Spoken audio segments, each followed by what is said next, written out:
नमस्कार प्यारे विद्यार्थियों, आज की हमारी कक्षा का विषय है गांधी, नेहरू और यासेर अराफात। ये भीष्म साहनी जी की रचना है और ये उनकी एक आत्मकथा है। आज के अतीत उसका एक अंश है जो कि संस्मरण के रूप में हमारे सामने चित्रित हुआ है, यानी कि उनकी स्मृति के आधार पर हमारे सामने कुछ महत्वपूर्ण क्षणों को उन्होंने उद्घाटित किया है। यहाँ पर हम जानेंगे और पढ़ेंगे कि भीष्म साहनी जी की मुलाकात तीन महान व्यक्तित्वों से, जो कि हैं गांधी जी, पंडित नेहरू और यासेर अराफात। इनकी मुलाकात कब होती है और मिलने के बाद कौन कौन सी घटनाएं चित्रित होती हैं, और उन घटनाओं के आधार पर हम इनके व्यक्तित्व की कुछ महत्वपूर्ण झलकियों को भी महसूस करेंगे और इनकी चारित्रिक विशेषताओं से अवगत होंगे। तो जैसा कि आपको यहाँ पे फ्लो चार्ट में दिखाई दे रहा है, गांधी जी से उनकी मुलाकात होती है सेवाग्राम आश्रम में, जो कि महाराष्ट्र में वर्धा के समीप है।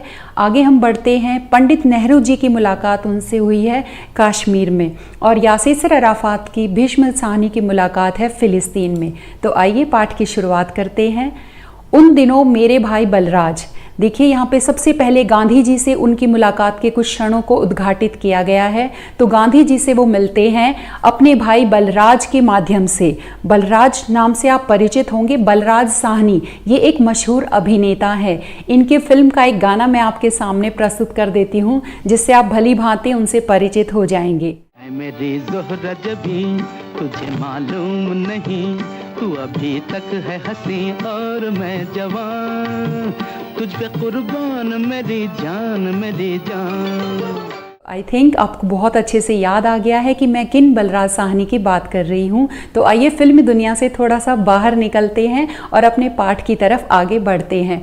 तो बलराज जी के माध्यम से उनकी मुलाकात होती है गांधी जी से। तो आइए आगे उन घटनाओं को पढ़ते हैं जो कि उनसे मुलाकात के पश्चात घटित हुई हैं। उन दिनों मेरे भाई बलराज सेवाग्राम में रहते थे। सेवाग्राम आश्रम है जो कि महाराष्ट्र में वर्धा के समीप है, जहां वह नई तालीम पत्रिका के सह संपादक यानी कि को एडिटर थे। उनके भाई नई तालीम पत्रिका के वहां पे काम कर रहे थे। तो उन्होंने 1938 के आसपास की ये बात है, जिस साल कांग्रेस का हरिपुरा अधिवेशन हुआ था। कुछ दिन उनके साथ बिता पाने के लिए मैं उनके साथ चला गया।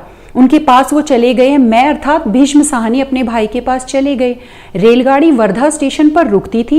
वहां से लगभग 5 मील का सफर तय करने के बाद सेवाग्राम तक का फासला इक्के या तांगे में बैठकर तय करना होता था।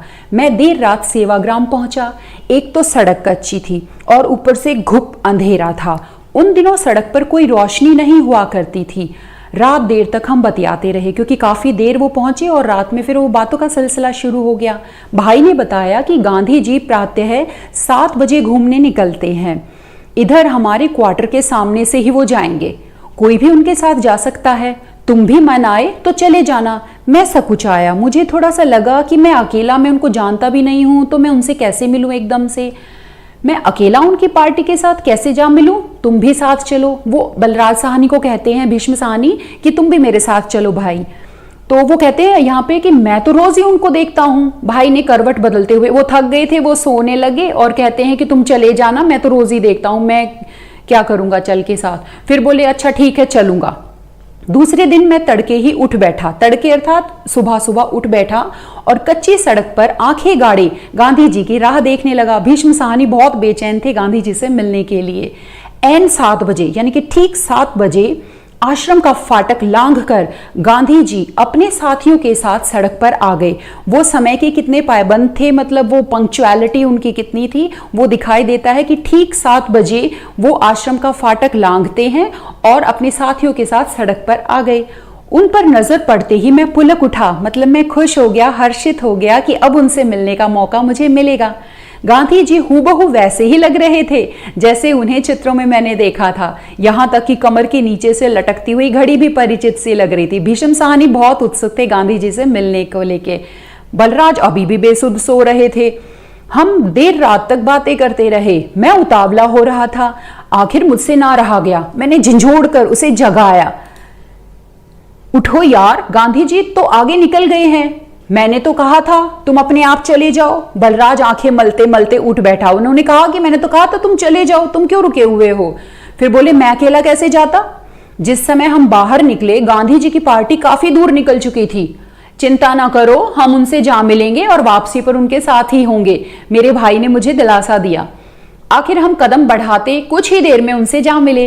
गांधी जी ने पीछे मुड़ के देखा कि भाई मेरे साथ मेरे पीछे पीछे कौन आ रहा है। भाई ने आगे बढ़कर मेरा परिचय करवाया। मेरा भाई है, कल ही रात पहुंचा है, भीष्म साहनी का वो परिचय कराते हैं। अच्छा, इसे भी घेर लिया, बापू ने हंसकर कहा। तो गांधी जी हंस के कह रहे हैं कि अच्छा, अब ये भी तुम्हारे साथ ही रहा करेगा, तुम्हारे कामकाज करवाएगा। नहीं बापू, यह केवल कुछ दिनों के लिए ही मेरे पास आया है।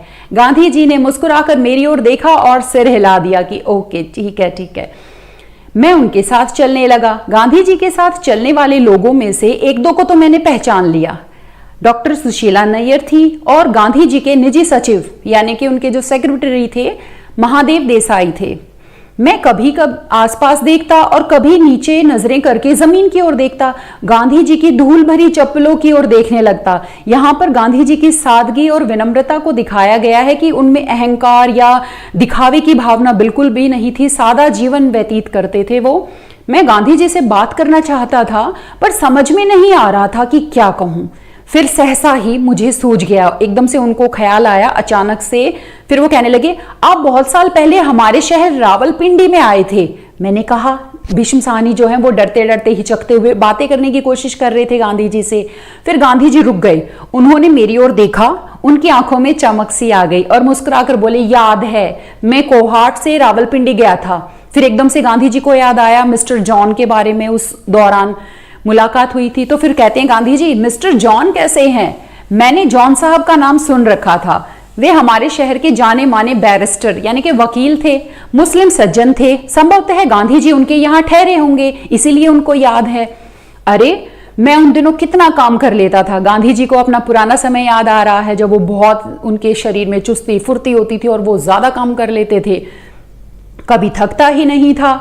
हमने थोड़ा ही पीछे महादेव देसाई मोटा सा लठ उठाए चले आ रहे थे, उनके पीछे पीछे। कोहाट और रावलपिंडी का नाम सुनते ही आगे बढ़ाए। उनको भी कुछ घटना याद आ गई है और उस दौर से जुड़ी हुई अपनी यादें सुनाने लगे। और एक बार जो उन्होंने सुनाना शुरू किया तो आश्रम के फाटक तक सुनाते ही चले गए। किसी किसी वक्त गांधी जी बीच बीच में हंसते और कुछ कहते, मतलब उनकी जो बातों का सिलसिला था बहुत ही आनंददायक था। वे बहुत धीमी आवाज में बोलते थे और लगता था कि अपने आप से ही बातें कर रहे हैं, अपने साथ ही विचार विनिमय कर रहे हैं। उन दिनों को स्वयं भी याद करने लग जाते थे। शीघ्र ही वे सब आश्रम के अंदर जा रहे थे। मैं सेवाग्राम में लगभग 3 सप्ताह तक रहा। अक्सर ही प्रातः उस टोली के साथ हो लेता था। सुबह सुबह वो उठ जाते और गांधी जी के साथ सैर पर निकल जाते थे भीष्म साहनी। शाम को प्रार्थना सभा में जा पहुंचता, जहां सभी आश्रमवासी तथा कस्तूरबा एक और पालथी मारे और दोनों हाथ गोद में रखे हुए बैठी रहती और बिल्कुल मेरी माँ जैसी लगती। कस्तूरबा महात्मा गांधी जी की पत्नी है, उनमें उनको अपनी माँ की छवि दिखाई देती। उन दिनों एक जापानी भिक्षु अपने चिवर वस्त्रों में, जो बौद्ध भिक्षु जो वस्त्र धारण करते हैं, उन वस्त्रों में गांधी जी के आश्रम में प्रदक्षिणा करता था, मतलब वो परिक्रमा करता रहता था। लगभग मील भर के घेरे में बार बार अपना गोंग बजाता हुआ आगे बढ़ता। वो एक जो वाद्य यंत्र उसने लिया हुआ था उसको बजाता रहता और वो प्रदक्षिणा करता रहता था। गोंग की आवाज हमें दिन में अनेक बार आती, कभी एक ओर से और कभी दूसरी ओर से सुनाई देती। उसकी प्रदक्षिणा प्रार्थना के वक्त समाप्त होती थी, जब शाम को प्रार्थना का समय होता था। जब वह प्रार्थना स्थल पर पहुंचकर बड़े आदर भाव से गांधी जी को प्रणाम करता और फिर एक और बैठ जाता। उन्हीं दिनों सेवाग्राम में अनेक जाने माने देशभक्त भी देखने को मिले। पृथ्वी सिंह आजाद आए हुए थे, जिनके मुंह से वह सारा किस्सा सुनने को मिला कि कैसे उन्होंने हथकड़ियों समेत भागती हुई रेलगाड़ी में से छलांग लगाई और निकल भागने में सफल हुए और फिर गुमनाम रहकर बरसों तक एक जगह अध्यापन कार्य किया, शिक्षण कार्य किया उन्होंने। उन्हीं दिनों वहां पर मीराबेन थी, खान अब्दुल गफ्फार खां आए हुए थे, कुछ दिन के लिए राजेंद्र बाबू भी आए हुए थे। उनके यहाँ रहते यह नहीं लगता था कि सेवाग्राम दूर पार का कस्बा है, क्योंकि इतनी महान व्यक्तित्व, इतनी महान हस्तियां वहां पर उनसे मुलाकात का मौका मिला है। तो भीष्म साहनी को बिल्कुल भी ऐसा महसूस नहीं हो रहा था सेवाग्राम बहुत दूर है।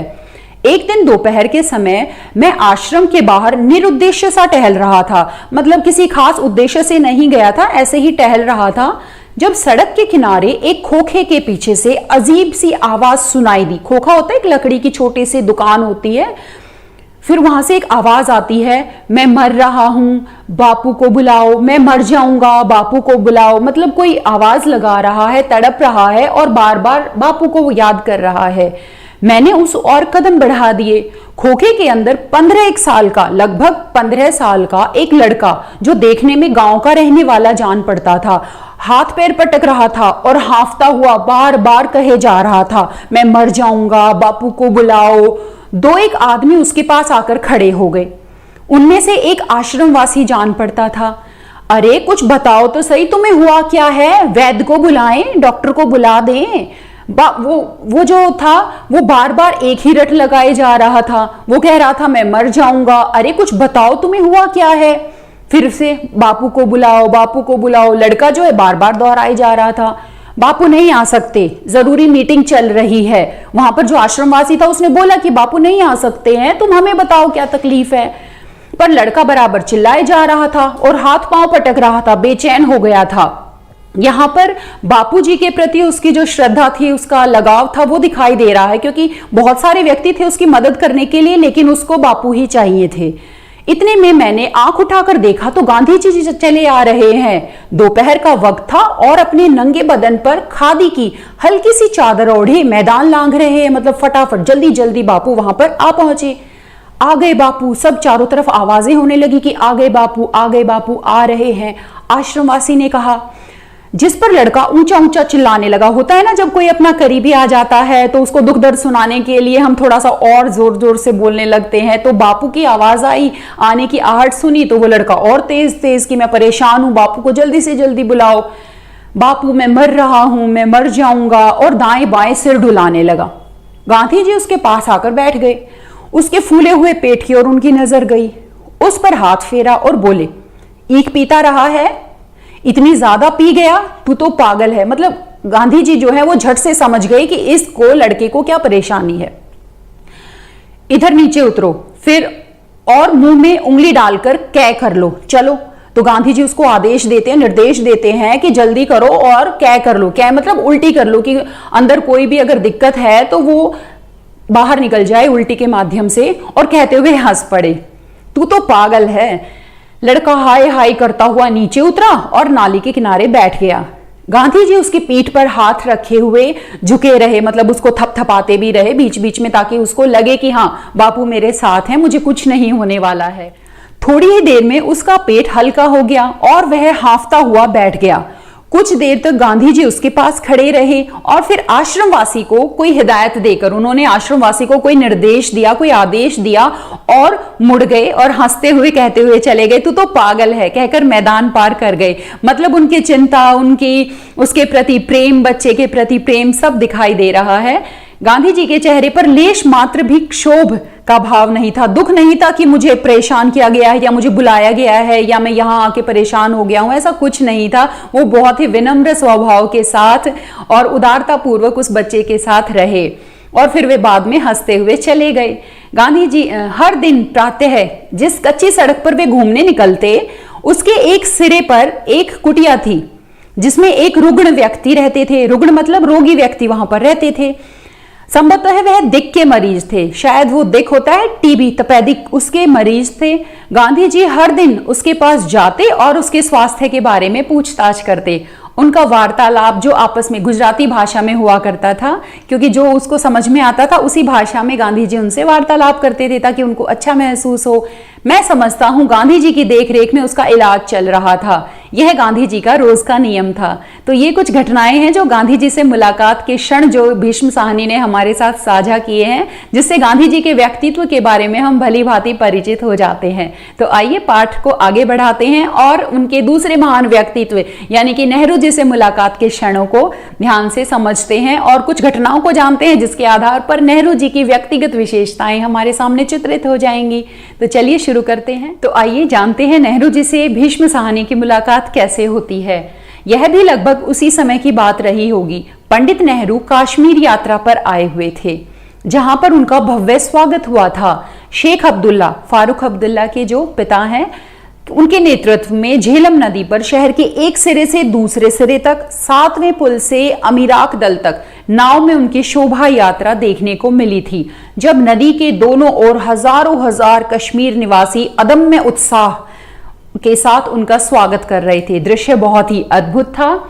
इस अवसर पर नेहरू जी को जिस बंगले में ठहराया गया था वह मेरे फुफेरे भाई का था, यानी कि भीष्म साहनी के फुफेरे भाई का वो बंगला था जिसमें नेहरू जी को ठहराया गया था। तो वहां पर उनसे मुलाकात के क्षण उनके समक्ष प्रस्तुत हुए हैं और भाई के आग्रह पर भाई ने निवेदन किया था भीष्म साहनी को कि मैं पंडित जी की देखभाल में उनका हाथ बटाऊं, इसीलिए मैं उस बंगले में पहुंच गया था। दिन भर तो पंडित जी स्थानीय नेताओं के साथ जगह जगह घूमते, विचार विमर्श करते, बड़े व्यस्त रहते थे, पर शाम को जब वो बंगले में खाने पर बैठते तो लोगों के साथ मैं भी जा बैठता था। उनका वार्तालाप सुनता, उनकी बातचीत सुनता। नेहरू जी को नजदीक से देख पाने का मेरा ये सुनहरा मौका था, मतलब वो बहुत ही पास से, नजदीक से उनको समझ पाए, देख पाए, उनके व्यवहार से परिचित हो पाए। उस रोज एक समय के बारे में बता रहे हैं वो एक घटना।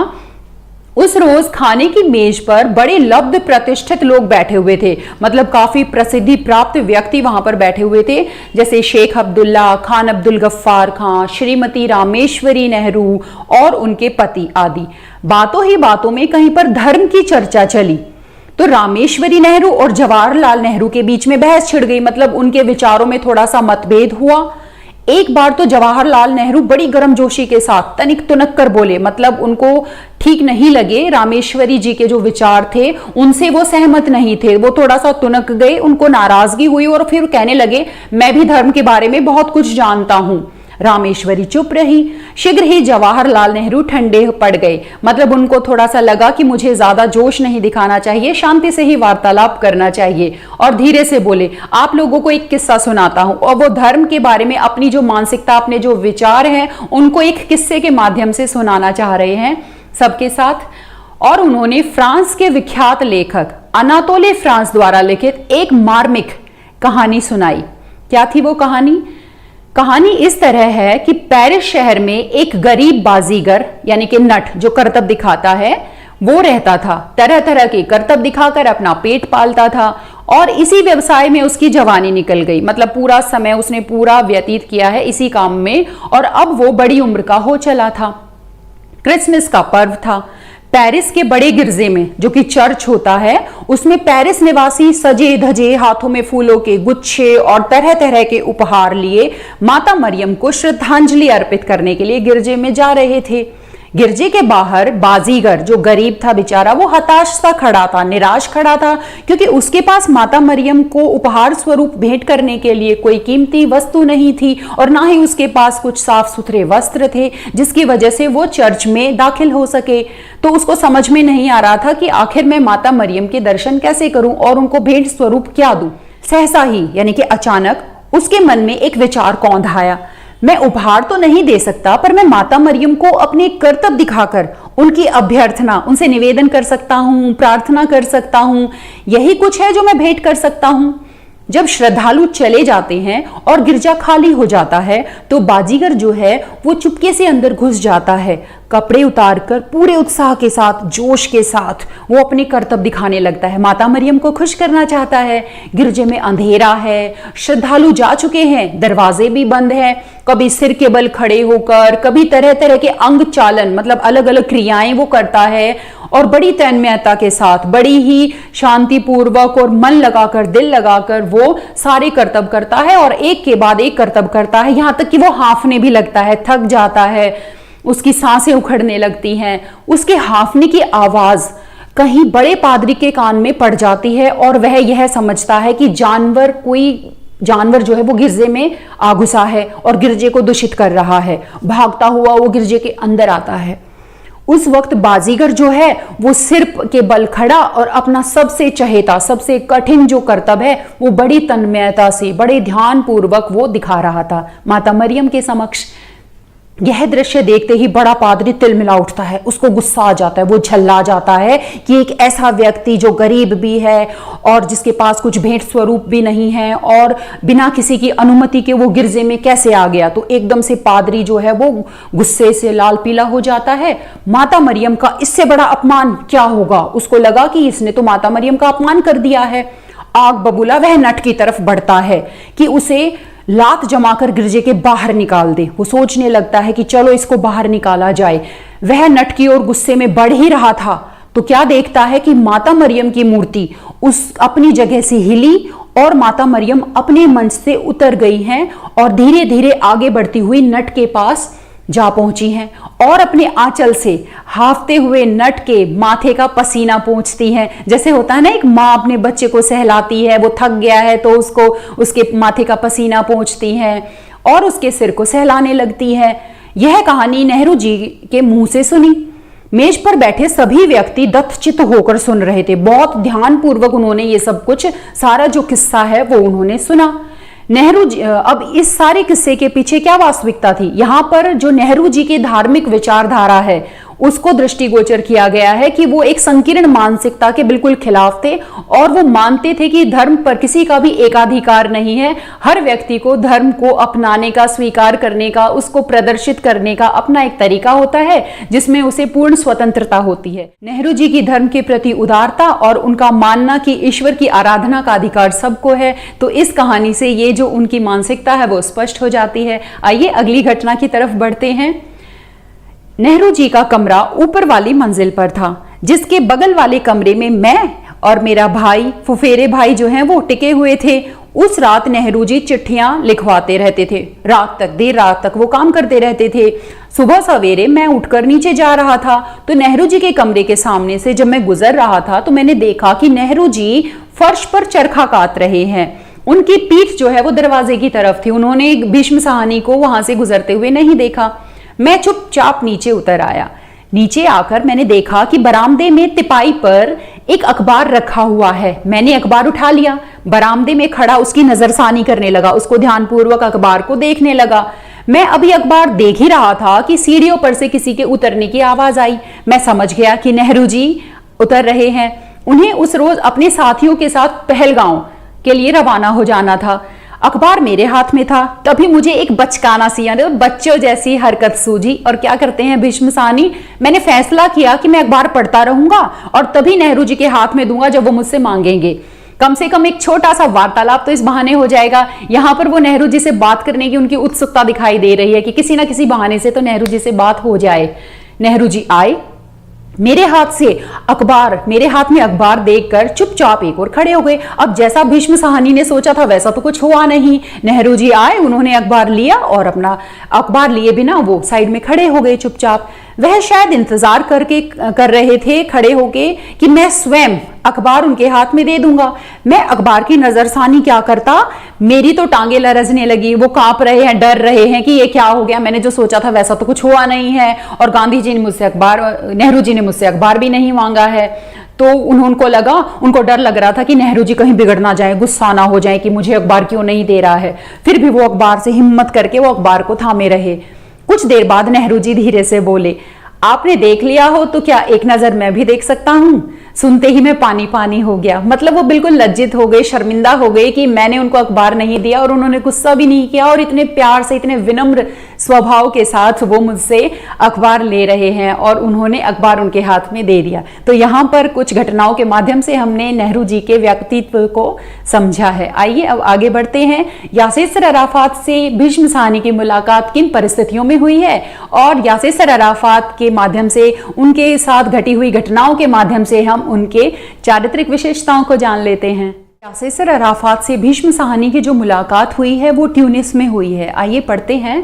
उन दिनों मैं यानी कि भीष्म साहनी एफ्रो एशियाई लेखक संघ में कार्यकारी महामंत्री के पद पर सक्रिय थे। ट्यूनीसिया की राजधानी ट्यूनिस में एफ्रो एशियाई लेखक संघ का सम्मेलन होने जा रहा था। भारत से जाने वाले प्रतिनिधिमंडल में सर्वश्री कमलेश्वर, जोगिंदर पाल, बालू राव, अब्दुल बिस्मिल्ला आदि थे। कार्यकारी महामंत्री होने के नाते मैं अपनी पत्नी के साथ कुछ दिन उनसे पहले वहां पर पहुंच गया था। ट्यूनिस में ही उन दिनों लेखक संघ की पत्रिका लोटस का संपादकीय कार्यालय हुआ करता था। एक आध वर्ष पहले, यानी कि कुछ समय, 1 वर्ष के करीब पहले, पत्रिका के प्रधान संपादक जो थे फैज अहमद फैज जो हैं वो चल बसे थे।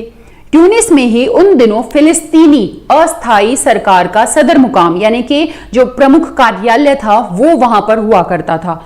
उस समय तक फिलिस्तीन का मसला हल नहीं हुआ था। फिलिस्तीन की जो समस्या थी कि जो साम्राज्यवादी शक्तियां थी वो अपना प्रभुत्व स्थापित करना चाहती थी। जिस तरह से भारत में अंग्रेज अपना प्रभुत्व स्थापित कर रहे थे, ठीक वैसी ही कुछ स्थिति वहां पर थी।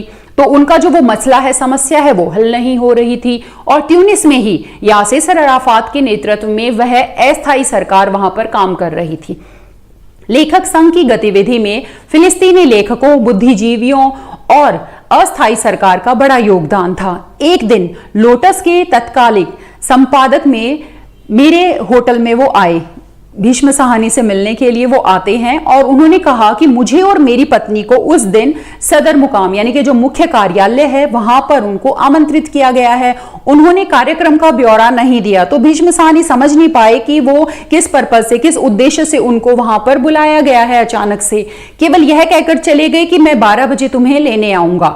वहां पहुंचे तो मुझे बड़ी झेप हुई, मतलब वो काफी शर्मिंदा हो गए, उनको समझ में नहीं आ रहा था। और एकदम से क्या देखते हैं वहां पर पहुंचने पर, हमारे पहुंचने पर यासिर अराफात जो हैं वो अपने 1-2 साथियों के साथ बाहर आए और हमें अंदर लिवा गए। मतलब उनकी जो आवभगत, उनकी सेवा, आतिथ्य देखकर वो जो है वो भाव विभोर हो गए भीष्म साहनी कि इतने बड़े, इतने महान व्यक्तित्व जो हैं हमारी आवभगत के लिए हमारे समक्ष हैं। संभव है संपादक महोदय ने सुरक्षा की दृष्टि से हमें खोलकर ना बताया हो कि वास्तव में हमें दोनों को दिन के भोजन पर आमंत्रित किया गया था। अंदर पहुंचे तो सदर मुकाम में लगभग 20 एक अधिकारी, मतलब अंदाजन 20 के करीब जो अधिकारी थे, और कुछ एक फिलिस्तीन लेखक तपाक से मिले। मतलब फटाफट उन्होंने अंदर जाते ही देखा, अरे यहाँ तो काफी लोग हैं, कुछ एक से मैं पहले मिल चुका था। हम बड़े कमरे में दाखिल हुए। दाईं ओर एक लंबी सी खाने की मेज लगी हुई थी और उस पर पहले से ही एक भुना हुआ बकरा रखा हुआ था जो लगभग आधी मेज को घेरे हुए था। मैं और मेरी पत्नी कमरे के बाईं ओर बैठाए गए जहां चाय पान का प्रबंध था। यासिर अराफात हमारे साथ बैठ गए। यहाँ पर यासिर अराफात की जो आतिथ्य है, उनका प्रेम है, उनका जो सम्मान जो दे रहे हैं वो भीष्म साहनी को, उसके बारे में यहाँ पर घटना के आधार पर बता रहे हैं। धीरे धीरे बातों का सिलसिला शुरू हुआ। हमारा वार्तालाप ज्यादा दूर तक तो नहीं जा सका, मतलब बहुत सारे मुद्दों पर हमने चर्चा नहीं की, लेकिन कुछ एक मुद्दों पर हमने चर्चा की। फिलिस्तीन के प्रति साम्राज्यवादी शक्तियों के अन्यायपूर्ण रवैये कि हमारे देश के नेताओं द्वारा जो भर्त्सना की गई है, मतलब जो उनका विरोध किया गया है, जो निंदा की गई है, उसके बारे में हमने चर्चा की। फिलिस्तीनी आंदोलन के प्रति विशाल स्तर पर हमारे देशवासियों की सहानुभूति और समर्थन कि भारतवासी आपके साथ हैं, जो साम्राज्यवादी शक्तियां हैं उनको हम हरा देंगे। तो इस तरह की सांत्वना, इस तरह के वार्तालाप, विचार विमर्श उनके आपस में बातचीत में सामने आए। 2-1 बार जब मैंने गांधी जी और हमारे देश के अन्य नेताओं का जिक्र किया तो अराफात बोले, वे आपके ही नहीं हमारे भी नेता हैं और उतने ही आदरणीय हैं जितने कि आपके लिए हैं। यहाँ पर जो है एक वसुधैव कुटुंबकम का जो थॉट है, जो नारा है, वो यहाँ पे दृष्टिगोचर होता है कि वो उनका जो है वो व्यापक दृष्टिकोण था कि वो संपूर्ण जो पृथ्वी को अपना कुटुंब, परिवार के समक्ष वो मानते थे। तो उन्होंने काफी सम्मान के साथ हमारे जो नेतागण हैं उनको भी उन्होंने याद किया है। बीच बीच में आतिथ्य चल रहा था, मतलब उनकी जो सेवा भावना थी वो भी दिखाई दे रही थी। अराफात हमें फल छील कर खिला रहे थे। हमारे लिए उन्होंने शहद की चाय भी बना रहे थे। साथ ही इधर उधर की बातें भी चल रही थी। अराफात की इंजीनियरिंग की शिक्षा उन्होंने कहाँ से ली, उनकी अनथक हवाई यात्राएं, मतलब एक के बाद एक बिना थके उन्होंने कितनी हवाई यात्राएं की हैं, उनके बारे में चर्चा हुई। शहद की उपयोगिता के बारे में बातचीत हुई। शीघ्र ही हम बड़े इत्मीनान से उनके साथ बतियाते रहे थे। जब भोजन का समय आया तो मैं अपनी जगह, फिर एक और घटना भीष्म साहनी यहाँ पे बताते हैं कि जब भोजन का समय हुआ तो मैं अपनी जगह से उठा और यह अनुमान लगाकर कि गुसल खाना यानी कि स्नान घर जो है वो कमरे के पास गलियारे में ही होगा, मैं सीधा कमरा लांग गया। मेरा अनुमान ठीक रहा। गुसलखाना वहीं पर था, पर मेरी जेब का अंत नहीं। मतलब यहाँ पर उनके आतिथ्य का, उनकी आवभगत का, यासिर अराफात की शालीनता का यहाँ पे एक उदाहरण है कि वो मतलब कोई कसर बाकी नहीं छोड़ते थे अपनी मेहमान नवाजी में। उन्होंने किस तरह से उन्होंने अपना योगदान दिया है। तो कहते हैं कि जब मैं गुसलखाने से बाहर निकला तो यासिर अराफात जो है हाथ में तौलिया लिए बाहर खड़े थे। तो यहाँ पर जो यासिर अराफात के साथ उनकी मुलाकात हुई है और कुछ घटनाओं का यहाँ पे चित्रण किया गया है, उससे उनके व्यक्तित्व की एक बहुत ही सुंदर छवि हमारे सामने प्रस्तुत हो जाती है। तो हमने यहाँ पे आज के पाठ में गांधी जी से, नेहरू जी से और यासिर अराफात से भीष्म साहनी की मुलाकात के कुछ क्षणों को शब्दबद्ध रूप में चित्रित किया है और पढ़ा है। आशा करती हूँ आपको पाठ बहुत अच्छे से समझ में आ गया होगा। अगली कक्षा में हम मिलते हैं इसी पाठ के प्रश्नोत्तर के साथ। तब तक के लिए धन्यवाद।